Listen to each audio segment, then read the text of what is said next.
I like the sound of the cars and meeting all the drivers. That's too late, Joe. Too late. I couldn't do anything. Now he gets into a tangle with Nick Heidfeld, and Ferrari can't believe it. He's slipping right down the order with a rapidly disintegrating engine. Jeff Willis looks concerned. And rightly so, this cannot be happening. Both BARs are giving out plumes of smoke. Button pulls off the track. It's all over for this weekend. Now he's joined on the sidelines by his teammate Anthony Davidson, and it's only lap 3.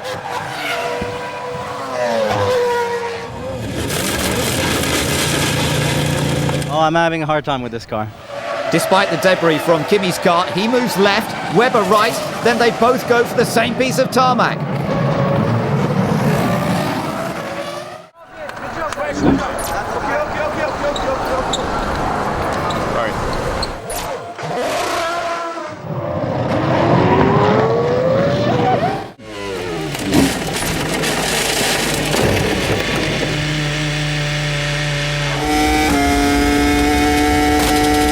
Brake fade or brain fade. That's the second run-in between these two this afternoon, and Felipe's not happy.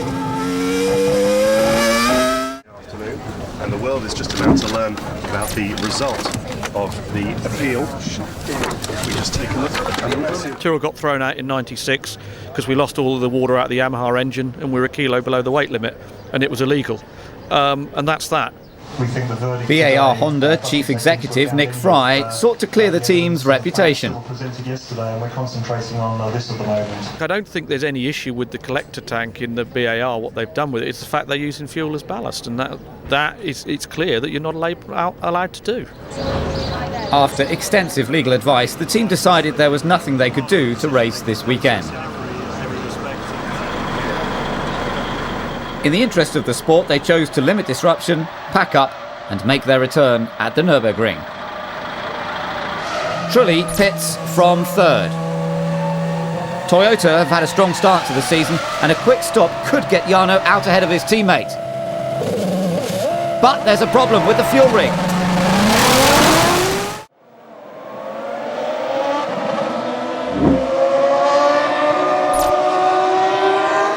Well, actually, David came out of the pits and hit the throttle and went fast, so I just followed him up the hill, and certainly I saw him slow down, so I hit the brakes as well, but then ran into him, and that's when I saw there were 2 other cars going very slowly up the hill. I don't know why they were going so slowly, but yeah, David could do nothing, and then I couldn't do anything either.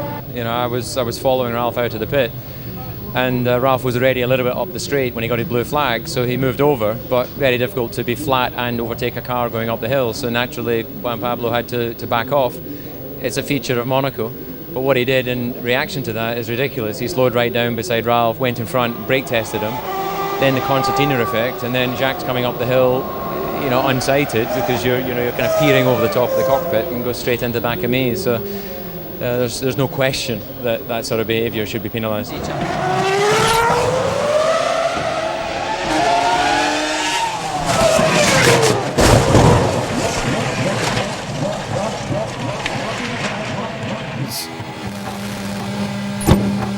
And Schumacher smacks into the back of him. A sideways moment at Mirabeau for Albers creates quite a traffic jam. The roadblock brings out the safety car.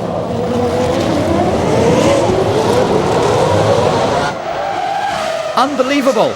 Villeneuve nearly takes out his teammate.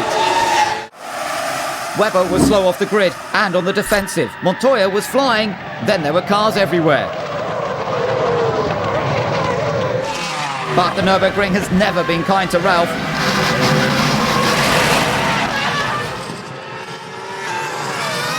Kimi flat-spotted his right front tyre lapping Villeneuve, and his car is suffering severe vibrations.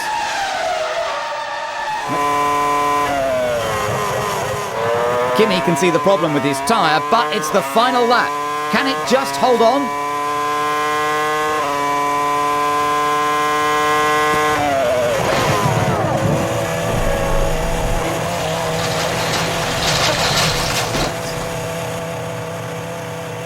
A mere 4 kilometres from the flag makes it even more painful.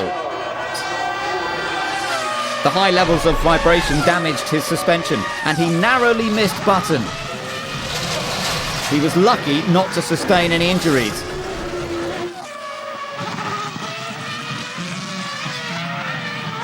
But championships can easily be lost in this way.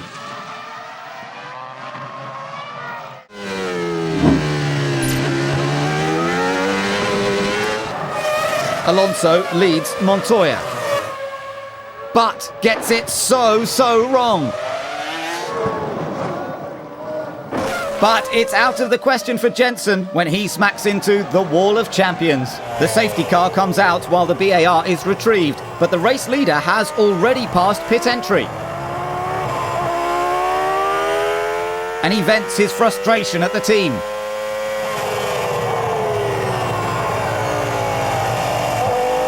He'll have to do a complete lap before stopping.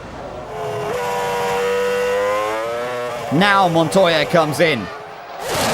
Juan-Pablo's very keen to make up some ground, but he'll have to wait for the pack to pass. A red light does mean stop, but he's not interested. He's straight on the gas. And even tries a bit of force.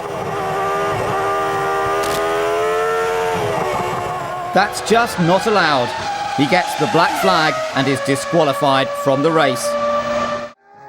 The weekend got off to a shaky start when Ricardo Zonta's Toyota suffered a tyre failure and speared off the track in Friday afternoon practice.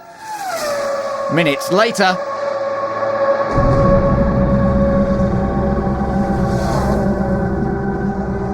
teammate Ralf Schumacher slammed into the wall at turn 13 due to another left-hand rear tyre failure. The incident was almost identical to the one he had last year that kept him out for 6 races. Unbelievably, he walked away from the wreckage unharmed. Which is more than can be said for his car. It looked as though the incidents were not due to driver error. There had been an unexplained drop in pressure on the Michelin tyres. Could they withstand the pressure, particularly through the recently resurfaced famous banked oval, the fastest part of the track?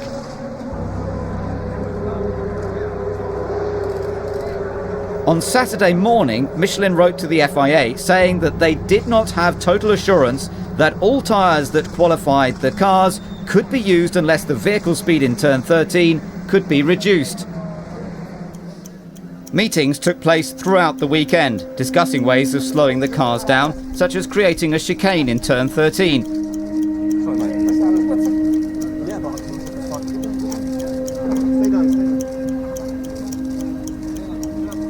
Hi Jensen, are you driving this afternoon?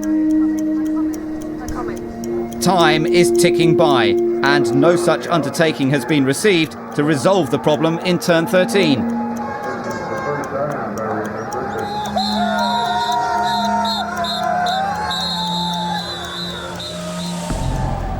At 12:35, the 6 Bridgestone runners make their way onto the grid as normal,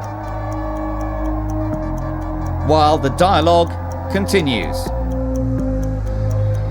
For your information, Peter just called me at the moment discussions are still going on and none of the Michelin teams will leave to the grid until there is a final decision. 12:39 and they remain in the garage. Will they race under speed restrictions? A chicane? Eventually, the Michelin runners make their way onto the grid.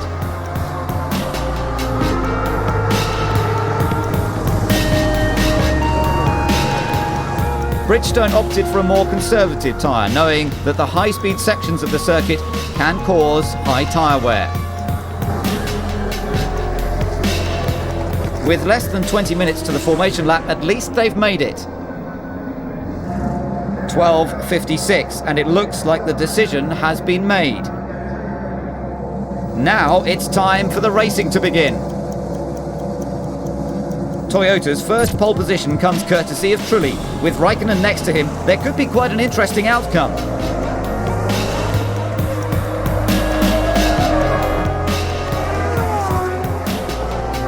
cars make their way round the formation lap and try to warm their tyres and brakes for the start.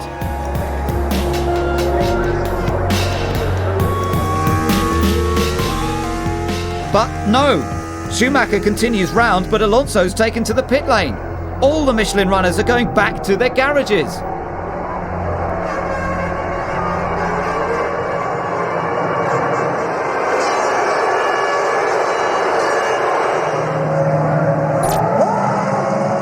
Two Ferraris, two Jordans, and two Minardis.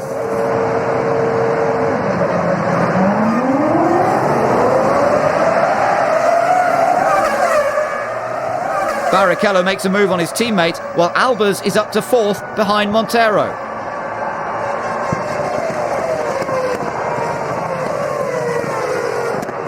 Meanwhile, the Michelin runners just stand back and watch.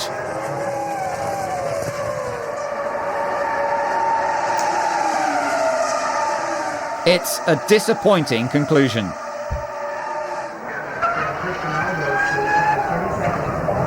Now there's debris on the track, and it hasn't come from the cars.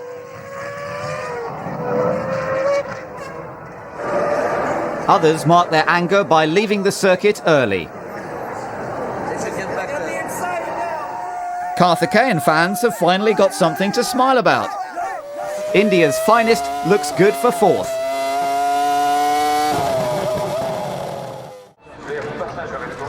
Alonso may have had a bit of trouble with the turnstiles.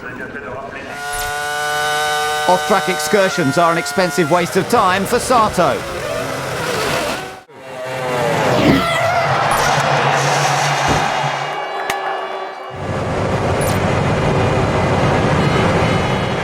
The lights are out and he's swamped by Alonso and Schumacher. They're into turn 1 and there's cars all over the place. Montoya is flying and has to use his own bit of track. Trulli's Toyota attacks the McLaren, but overcooks it instead. The Saubers are providing the action. Massa has a look at Fisichella while Villeneuve takes a slice out of Barrichello. That hands the Jordan of Montero a welcome birthday present, but gifting positions is not what the team expects. So, Jacques makes his move and ruins Thiago's party.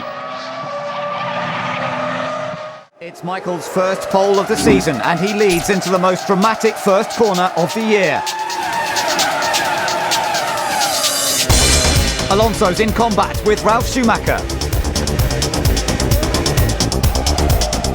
While Barrichello's on a mission to self-destruct. A tap from Villeneuve proves Klein doesn't actually have wings.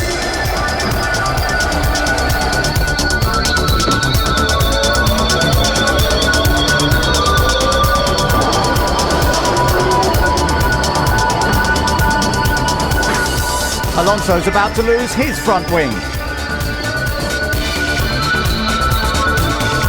But not everyone sees the debris. DC's lucky to escape unscathed.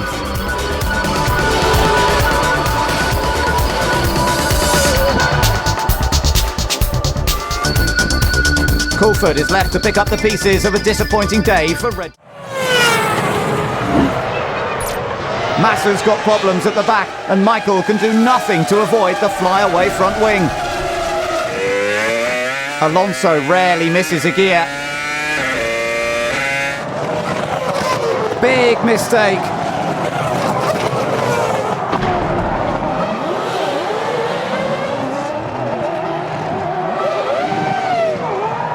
I got really well in there in the braking area, then I thought he's coming across, then I'm trying to get back out then, and then I couldn't get my front wheel back out from behind his rear wheel. So sometimes, even when he's in the he doesn't like to be overtaken. So, but that's why he's probably a good champion. It looks okay, he's set to go, but no! The fuel rig gets stuck!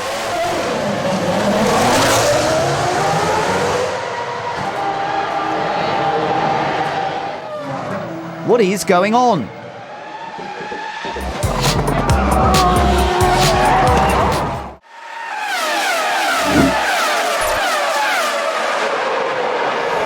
It's anyone's game into the first chicane.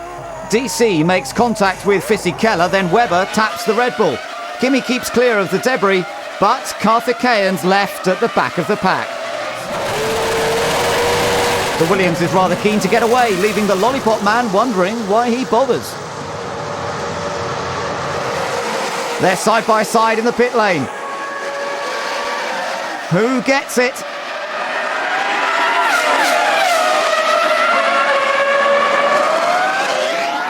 Into turn one, it's Webber. He had a good start after his 10th-place penalty, but lost it at the fastest part of the track. Tyres and cold brakes could do nothing to avoid him, and will receive a 10th-place grid penalty in Brazil for causing the accident. Michael is furious.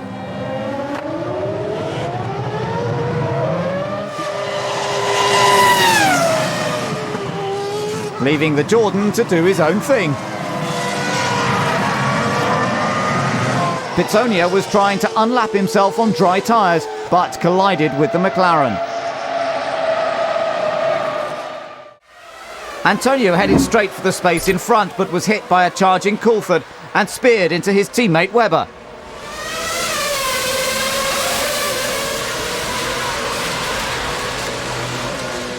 He didn't even make it to turn one at his home Grand Prix.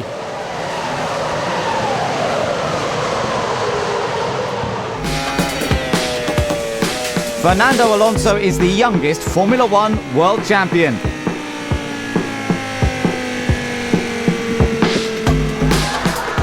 Flavio spotted his talent in 2000 and now he's made it to the top. Everyone's ecstatic, but no more than the man himself.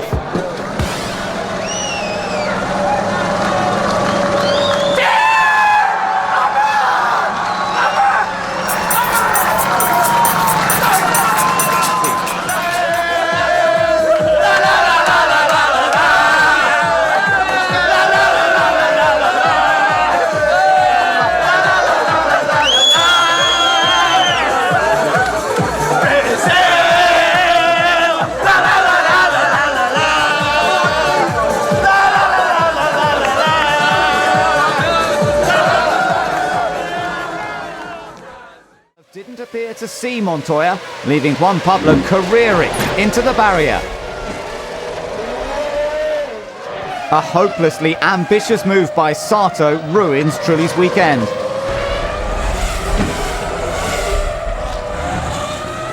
It wasn't the impact Sato hoped to make. The new champion is in hot pursuit of the old one towards 130R.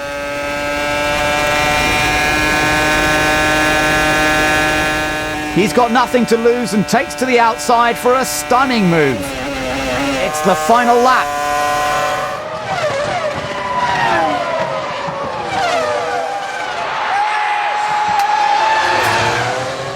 One of the finest moves of the season ensures Kimi takes a sensational win.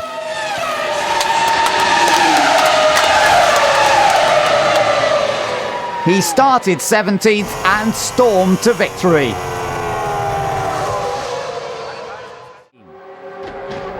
Surely not! Michael didn't seem to notice the Minardi of Albers and drove right into him. Was drain cover at turn 10, but Montoya didn't see it in time.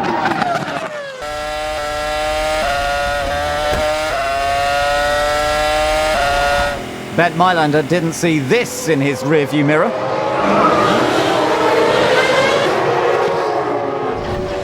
There's a massive crash further back. The last day in a Minardi has been pretty rotten for Albers, and it gives Alonso a final scare. But nothing could stop them from winning the Constructors' Championship in Shanghai. Brilliant, Fernando. Absolutely fantastic, mate. Absolutely brilliant job. Thanks from Renault. We are the champions. We are the champions. Thanks for a fantastic year. Just absolutely mega. Mega drive, mega drive, mate. Come on! Fantastic Fernando, could have been fiery Fernando, as the V10 era ends in a slightly smoky manner. It's been a very different season to those of recent times. Renault are double world champions. An historic first for the company.